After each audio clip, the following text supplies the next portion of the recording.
विद्यार्थी मित्रांनो, आज आपल्याला 9वीच्या वर्गातील सायन्स अँड टेक्नॉलॉजी याच्यातील नंबर 7चं जे चॅप्टर आहे, energy flow in an ecosystem, तर परिसंस्थेतील ऊर्जा प्रवाह, लक्षात ह्या टॉपिकचा आपल्याला अभ्यास करायचा आहे. तर या चॅप्टरमध्ये आपण food chain and food webs म्हणजे अन्न साखळी फूड चेन आणि फूड वेब म्हणजे अन्न जाळे, त्यानंतर द एनर्जी पिरॅमिड्स ऊर्जाचा मनोरा, 3 नंबर आहे की द जिओकेमिकल सायकल, त्याच्यामध्ये तुम्हाला जैव भूरासायनिक चक्र, त्याच्यामध्ये कार्बन, ऑक्सिजन आणि नायट्रोजन अशा प्रकारचे 3 चक्र आता आपल्याला इथे अभ्यासायचे आहेत.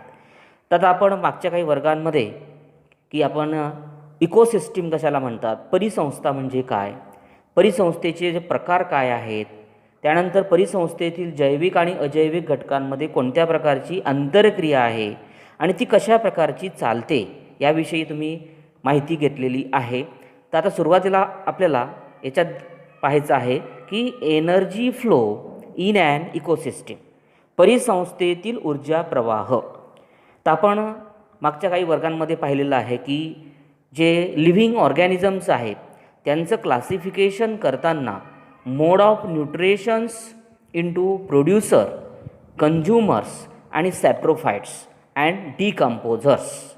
तर याच्यामध्ये तुम्हाला आपण या सजीवांचं वर्गीकरण करताना त्यानुसार त्याच्यामध्ये जे स्वयंपोषी आहेत, उत्पादक आहेत त्यालाच म्हणतो आपण, त्यानंतर जे परपोषी आहेत लक्षात त्याला भक्षकसुद्धा म्हणतो, त्यानंतर काही मृतोपजीवी आहेत, मृतोपजीवी आणि काही विघटक त्याला डिकम्पोझर्स म्हणतो लक्षात.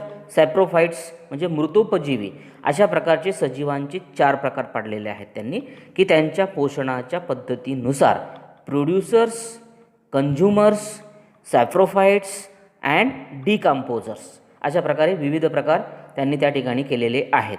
आता त्याच्यात तुम्हाला याच्यानुसार सभोवतालच्या परिसंस्थेतील जे विविध भक्षक स्तर आहेत त्या खाली दिलेले काही तुम्हाला वेगवेगळ्या प्रकारचे भक्षक स्तर आहेत, त्यात आपल्याला डिटेल्समध्ये पाहायचं आहे. नंबर 1 दिलेला आहे की प्रायमरी कंझ्युमर्स, प्राथमिक भक्षक त्याला म्हणतात, त्यालाच आपण हर्बिव्हरस असं सुद्धा म्हणतो, शाकाहारी असं आपण त्याला म्हणतो. त्याच्यात एक्झाम्पल ग्रॉस हॉफर्स नाकतोडा, स्क्वॅरल त्याला खार म्हणतात, एलिफंट हत्ती लक्षात. अशा प्रकारचे हे एक्झाम्पल्स हे प्राथमिक भक्षकामध्ये येतात, प्रायमरी कंझ्युमर्स येतात. They are directly dependent on the autotrophs, की हे जे सगळे स्वयंपोषी आहेत प्रत्यक्षपणे ते याच्यावर अवलंबून असतात लक्षामध्ये, प्रोड्युसरवर अवलंबून असतात, त्यांना प्रायमरी कंझ्युमर्स असं आपण म्हणत असतो. नंबर 2 आहे सेकंडरी कंझ्युमर्स, त्याला कॉर्निव्हरस म्हणजेच मांसाहारी, द्वितीय भक्षक म्हणजेच मांसाहारी प्राणी. एक्झाम्पल फ्रॉक्स बेडूक, ओल म्हणजे घुबड्स, फॉक्स म्हणजे कोल्हा लक्षात. These consumers use herbivores for their foods. अशा प्रकारचे हे शाकाहारी प्राणी शाकाहारी प्राण्यांना अन्न म्हणून वापरत असतात, मांसाहारी प्राणी हे शाकाहारी प्राण्यांना अन्न म्हणून वापरत असतात. नंबर 3 दिलेला आहे ॲपेक्स ऑर टॉप कंझ्युमर्स, त्याला कॉर्निव्हरससुद्धा म्हणतात, सर्वोच्च जे भक्षक आहेत. उदाहरणार्थ टायगर्स, लॉयन, वाघ, सिंह लक्षात. तर हे जे प्राणी आहेत ते मांसाहारी प्राण्यांना खातात. These consumers use herbivores and carnivores of their foods लक्षात. तर इतर प्राण्यांना ते खात नाहीत, हे जे आहेत ते फक्त मांसाहारी प्राण्यांना खात असतात, इतर प्राण्यांना ते खात नाहीत, त्यांना सर्वोच्च भक्षक असं आपण म्हणत असतो. नंबर 4 मध्ये दिला आहे की ओमनिव्होरस किंवा त्याला मिक्स कंझ्युमरसुद्धा म्हणतात. ओमनिव्होरस मीन्स उभयाहारी शब्द आहे त्याला, आणि मिक्स म्हणजे मिश्राहारी सुद्धा म्हणतात. उदाहरणार्थ ह्युमॅन्स मानव काही मानव शाकाहारीसुद्धा आहेत, काही मानव मांसाहारीसुद्धा आहेत. बियर म्हणजे अस्वल लक्षात. तर माणूस, अस्वल हे शाकाहारी आणि मांसाहारी प्राण्यांचा अन्न म्हणून वापर करतात. अन्न म्हणून वापर करत असताना ते हर्बिव्हरस आणि कॉर्निव्हरस दोन्ही प्रकारचे प्राणी ते घेत असतात लक्षात. अशा प्रकारे त्यांच्या जीवन पद्धतीमध्ये सभोवतालच्या परिसंस्थेतील विविध जे भक्षक स्तर आहेत यांचा आपण डिटेल्समध्ये स्टडी केलेला आहे. नेक्स्ट टॉपिक दिलेला आहे food chain and food web. Okay, तर याच्यामध्ये तुम्हाला डायग्रॅम जर तुम्ही पाहिली तर त्या डायग्रॅममध्ये तुम्हाला काही वेगवेगळ्या प्रकारचे सजीव दाखवलेले आहेत आणि त्याच्या साखळ्या कशा तयार होतात ते तुम्हाला त्या ठिकाणी दाखवण्याचा प्रयत्न केलेला आहे. की सूर्य आहे, सूर्य हे गवता हे सूर्यावरती अवलंबून असतं. गवतावरती नाकतोडा अन्न म्हणून त्याचा वापर करतो, नाकतोड्याला बेडूक अन्न म्हणून वापर करतो, बेडकाचा साफ अन्न म्हणून वापर करतो. त्यानंतर जे स्नेक आहे, स्नेकला गिधाड, घार असं आपण जे प्राणी असतात ते त्याचा अन्न म्हणून वापर करतात. आणि नंतर काही दिवसानंतर त्याचं एक विघटन होऊन त्या प्राण्यांचं लक्षात ते जे काही मृतोपजीवी काही प्राणी असतील त्याच्यामध्ये म्हणजे एक प्रकारे यात तुम्हाला ही जी एक साखळी आहे लक्षात की त्याच्यामध्ये तुम्हाला कंटिन्युअसपणे interactions go on continuously between the producers, consumers and saprophytes. Okay, there is a definite sequence in this interaction which is called food chain. Food चेनची डेफिनेशन आहे ती की त्याच्यामध्ये उत्पादक, भक्षक आणि मृतोपजीवी यांच्यामध्ये कायमच अंतरक्रिया सुरू असतात. या अंतरक्रियेत एक क्रम असतो, त्याला अन्न साखळी असं म्हणत असतात. आलं लक्षात? तर प्रत्येक साखळीमध्ये कन्सिस्ट ऑफ 4, 5 और मोर लिंक. एखाद्या अन्न साखळीमध्ये 4, 5 किंवा 5पेक्षा अधिकसुद्धा कड्या त्यांना असतात. आलं लक्षात? तर अशा प्रकारे an ecosystem consist of many food chains that are interconnected at a various level. Thus the food web is form. अन्नजाळं कसं निर्माण होतं ते आपल्याला पाहिजे की एखाद्या परिसंस्थेमध्ये अशा परस्परांशी जोडल्या गेलेल्या अनेक अन्नसाखळ्यांचा समावेश त्या ठिकाणी होतो. त्यातूनच एक अन्नजाळं तयार होत असतं. लक्षात? अन्नसाखळीतूनच अन्नजाळं हे तयार होत असतं. त्याच्यामध्ये तुम्हाला अजून दिलेली माहिती पहा की एखादा सजीव समजा इतर अनेक सजीवांचे भक्ष असतो. लक्षामध्ये उदाहरणार्थ एखादी कीटक घ्या तुम्ही, फॉर एक्झाम्पल इन्सेक्ट घेतला आपण, तर हे कीटक अनेक प्रकारच्या वनस्पतींची पाने खातो. मात्र तोच कीटक हा बेडूक, पाल, पक्षी यांचा भक्षक होतो. लक्षात घ्या. तर तोच कीटक एक प्रकारे वेगवेगळे प्राणी जे आहेत, फ्रॉग आहे, लिझार्ड आहे, बर्ड्स आहे, त्यांचा भक्षक होत असतो. एकच प्राणी अनेकांचा भक्षक होतो. मग अशा प्रकारे त्याच्यातून तुम्हाला जी अन्नजाळे कशाला म्हणतात त्याची डेफिनेशन आपण पाहणार आहोत की याच्यामध्ये की if this is to be shown in the figure it will be form in an intricate web instead of linear food chain. Such an intricate network is called a food web. जर हे एखाद्या समजा आकृतीने तुम्हाला दाखवायचं म्हटलं तर सरळ रेषेतील जी अन्नसाखळी ऐवजी गुंतागुंतीचे अनेक शाखा असलेले जाळे तयार होईल. त्यालाच आपण निसर्गातील अन्नजाळे म्हणजेच फूड वेब असं आपण त्यांना म्हणणार आहोत. तर सामान्यपणे अशी जी अन्नजाळी असतात ती निसर्गामध्ये तुम्हाला सर्वत्र सगळ्या ठिकाणी एव्हरीवेअर्स लक्षात सगळी ठिकाणी तुम्हाला आढळतात. अन्नजाळे हे अनेक ठिकाणी तुम्ही पाहिलेले असतील.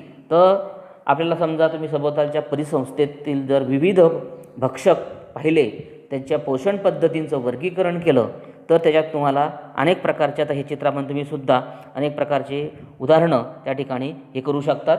तर अन्नजाळ्याने भक्षकांची निश्चिती करत असताना त्याच्यात साखळीमध्ये कमीत कमी 3 घटक असले पाहिजे. आणि लक्षात त्याच्यामध्ये तुम्हाला की समजा फॉर एक्झाम्पल तुम्ही समजा याच्यात तुम्हाला एखादी प्राणी घेतला तुम्ही की एखादी हरण हे गवत खात असतं. लक्षात गवताला इथे एखादी हा प्राणी दिसतोय तुम्हाला, हा खाईल, म्हणजे ही 3 जणांची एक अन्न साखळी झाली. अशा प्रकारे कुठल्याही असू द्या, गवतावरती चिमणी बसेल, चिमणीला समजा एखादी प्राणी जर असेल तो मांसाहारी प्राणी खाऊ शकतो. अशा प्रकारे तुमच्या परिसरामध्ये अनेक प्रकारचे जीवजंतू असतात. त्याच्यात अन्नसाळ्या ज्या आहेत वेगवेगळ्या प्रकारच्या त्या तयार होत असतात. मग त्या परिसंस्थेवर अशा प्रकारे अनेक भक्षकांचे अन्न एकाच प्रकारचे सजीव जर असतील तर त्याचा काय परिणाम होऊ शकतो का? अन्नजाळ्यांचं संतुलन असणं हा आवश्यक आहे का? या गोष्टीचा सुद्धा आपल्याला या ठिकाणी विचार करावा लागेल. ओके, त्यानंतरचा पुढचा टॉपिक आहे त्या ठिकाणी द एनर्जी पिरॅमिड्स. त्याला आपण ऊर्जेचा मनोरा असं म्हणत असतो. त्याच्यामध्ये पहिला टॉपिक आहे ट्रॉपिक लेवल. ओके, पोषण पातळी असं आपण म्हणतो. आता तुम्हाला ही डायग्रॅम दिलेली आहे. त्याच्यामध्ये ट्रॉपिक लेवलवरती वेगवेगळ्या याच्यावरती, तर त्याच्यात तुम्ही जर पाहिलं की सुरुवातीला प्रोड्युसर्स, लक्षात, प्रोड्युसर्स जे असतात, producers, all producers in the ecosystem that is plants, परिसंस्थेतील जे सर्व उत्पादक आहेत म्हणजेच वनस्पती, त्यांना उत्पादक म्हणतात. आणि जे हर्बिव्होरस आहेत, फर्स्ट ट्रॉपिक लेवल, त्यांना शाकाहारी प्राणी, प्रथम पोषण पातळी म्हणतात. त्यानंतर कॉर्निव्होरस, त्याला मांसाहारी जे प्राणी असतात ते द्वितीय पोषण पातळी म्हणतात. आणि 3 नंबर जे आहे ओमनिव्होरस, त्याला थर्ड ट्रॉपिक लेवल म्हणजे तृतीय पोषण जी पातळी आहे ती म्हणत असतो. तर याच्यामध्ये तुम्हाला पातळी जी काय असते त्यात दिलेलं आहे की each level in the food chain is called trophic level, की अन्न साखळीतील प्रत्येक पातळीला आपण पोषण पातळी असं म्हणत असतो. लक्षात. तर याच्यामध्ये all trophic levels, a trophic levels is the step at which the organisms obtain its a food in the chain. The amount of matters and energy gradually decreases from producers at the lowest level or the top consumers of the highest level. तर अन्न साखळीतील प्रत्येक प्राण्याला तुम्हाला पोषण पद्धती आपण म्हणतो. पोषण म्हणजेच एक प्रकारे अन्न प्राप्त करण्याचा स्तर असतो. तर त्याच्यामध्ये अन्न साखळीमध्ये अन्न घटक व ऊर्जेचे जे प्रमाण असतं ते निम्न स्तरावरील उत्पादकांपासून तर उच्च स्तरावरील भक्षकांपर्यंत टप्प्याटप्प्याने घटत जातं. अशा प्रकारे त्यांनी तुम्हाला अन्न साखळी सांगितलेली आहे. त्यानंतर याच्यामध्ये तुम्हाला दिलेलं आहे की या ज्या वेगवेगळ्या प्रकारच्या उत्पादकांपासून ऊर्जा सर्वोच्च भक्षकांकडे संक्रमित होते तेव्हा तिचं काय कार्य असतं, तेव्हा तिचं काय होत असतं, सर्वोच्च भक्षकात ती अडकून राहते का, तो प्राणी जिवंत असेपर्यंत ती त्याच्या शरीरामध्ये राहत असते का. लक्षात. तर तुम्ही जर मागच्या आकृतीत जर पाहिलं तर त्याच्यामध्ये दाखवल्याप्रमाणे तुम्हाला या मनोऱ्यात प्रत्येकच्या स्तरावरील ऊर्जा संक्रमण त्या ठिकाणी दाखवलेलं आहे. तर अन्न साखळीमध्ये अनेक ऊर्जा विनिमय स्तर असतात. अन्न साखळीमध्ये वेगवेगळ्या प्रकारचे ऊर्जा स्तर तुम्हाला दिसून येतील. तर याच्यामध्ये तुम्हाला ऊर्जा विनिमयाचे स्तर असतात. त्या रचनेमध्ये ऊर्जेचं स्थानांतरण होत असताना मूळ ऊर्जा कमी कमी होत जाते. लक्षात. तर अशा प्रकारे त्याच्यात तुम्हाला दिलेलं आहे. The number of organism is also decreases from the lowest level to the highest level. This patterns of energy exchange in an ecosystem is called pyramid of energy. तर सजीव संख्या सुद्धा निम्न स्तराकडून उच्च स्तराकडे कमी कमी होत जाते. परिसंस्थेतील ऊर्जेच्या या आकृतिबंधाला ऊर्जेचा मनोरा असे म्हणतात. पिरॅमिड्स ऑफ एनर्जी म्हणजेच ऊर्जेचा मनोरा असे म्हणत असतात. तर अशा प्रकारे तुम्हाला हा दिलेला आहे की pyramids of energy in an aquatic ecosystem, की जलीय ऊर्जा मनोरा आपल्याला खाली दिलेला आहे. तर याच्यामध्ये तुम्ही जर जलीय ऊर्जा मनोराचं जर तुम्ही ऑब्झर्वेशन केलं तर तुम्हाला त्या ठिकाणी दिसेल की जी वनस्पती आहेत त्याला आपण फायटोप्लॅन्टिकिटोन्स म्हणतो, वनस्पती प्लावक. लक्षात. त्याच्यामध्ये 10,000 किलो कॅलरी इतक्या प्रकार ऊर्जा असते. त्यानंतर झू प्लॅन्ट किटोन्स, त्याला आपण त्याच्यामध्ये 1000 किलो कॅलरी. त्यानंतर जे फिशेस आहेत त्याच्यामध्ये 100 किलो कॅलरी आणि ह्युमॅन्स जे आहेत त्याच्यामध्ये 10 किलो कॅलरी इतक्या प्रकारची ऊर्जा त्यांच्यामध्ये तयार होत असते. तर सर्वोच्च भक्षक मृत पावल्यानंतर त्यांच्या जे मृत शरीराचं विघटन होत असतं आणि हे विघटन करणाऱ्या विघटकांना ती ऊर्जा उपलब्ध होते. त्याच्यामध्ये तुम्हाला एक प्रकारे जे दिलेलं की after the death of apex consumers the energy become available to the decomposers. Fungi and other microorganisms decompose the bodies of dead animals. They are called decomposers. तर अशा प्रकारे बुरशी, सूक्ष्मजीव हे मृत प्राण्यांच्या एक प्रकारचे निर्जीव शरीराचे विघटन करतात, त्यांना विघटक अशा म्हणत असतात.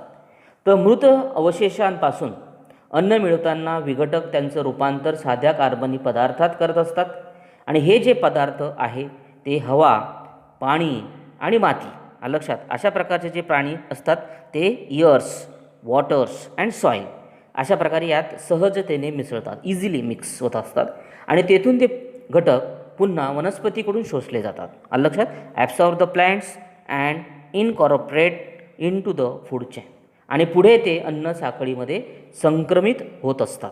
त्यानंतर यावरून तुमचं असं लक्षात आलं असेल की सजीवांच्या विविध ज्या पोषण पातळ्या आहेत, ओके, त्या प्रकारानुसार तयार होणाऱ्या अन्न जाळ्यांमुळे ऊर्जा आणि इतर प्रकारची जी पोषक द्रव्ये आहेत ती परिसंस्थेमध्ये प्रवाहित होत असतात. आणि कोणत्याही परिसंस्थेतील ऊर्जेचा महत्त्वाचा स्रोत म्हणजे सूर्य. तुम्हाला माहिती आहे सगळ्यात महत्त्वाचा ऊर्जेचा स्रोत आहे सन, सूर्य इकोसिस्टीममध्ये. तर परिसंस्थेतील जी हरित वनस्पती म्हणून एकूण सौर ऊर्जेपैकी काही ऊर्जा अन्नाच्या स्वरूपात साठवून ठेवतात, लक्षात, आणि विघटकापर्यंत पोहोचवण्यासाठी ही जी ऊर्जा आहे ती एका पोषण पातळीकडून दुसऱ्या पोषण पातळीकडे संक्रमित केली जाते. तर अशा प्रकारे reaching decomposers this energy is pass on from the one trophic level to the next, एका पातळीकडून दुसऱ्या पातळीकडे ती पोहोचवली जाते आणि त्यानंतर जे विघटकाकडून यातील काही ऊर्जा उष्णतेच्या स्वरूपात बाहेर टाकली जाते. Some amount of energy from the heat, काही उष्णतेच्या स्वरूपात बाहेर टाकली जाते, मात्र यातील कुठलीही ऊर्जा सूर्याकडे परत जात नाही आणि म्हणून ऊर्जेचा प्रवाह ही एक प्रकारची एकेरी वाहतूक मानली जाते. म्हणजे परत जात नाही, एकदा जी गेली की परत तिकडनं येत नाही, म्हणून त्याला एकेरी शब्द वापरलेला आहे. वन वे ट्रान्सपोर्ट हा जो शब्द आहे की एकाच बाजूने फक्त वाहतूक होत असते, म्हणून त्याला आपण एकेरी वाहतूक अशा प्रकारे त्या ठिकाणी मानली जाते. अशा प्रकारे हा जो ऊर्जेचा मनोरा आहे हा तुम्हाला या ठिकाणी स्पष्ट करून सांगितलेला आहे. मित्रांनो, अशा प्रकारे व्हिडिओ आवडल्यास लाईक करा, शेअर करा, सबस्क्राईब करा. थँक्यू मित्रांनो.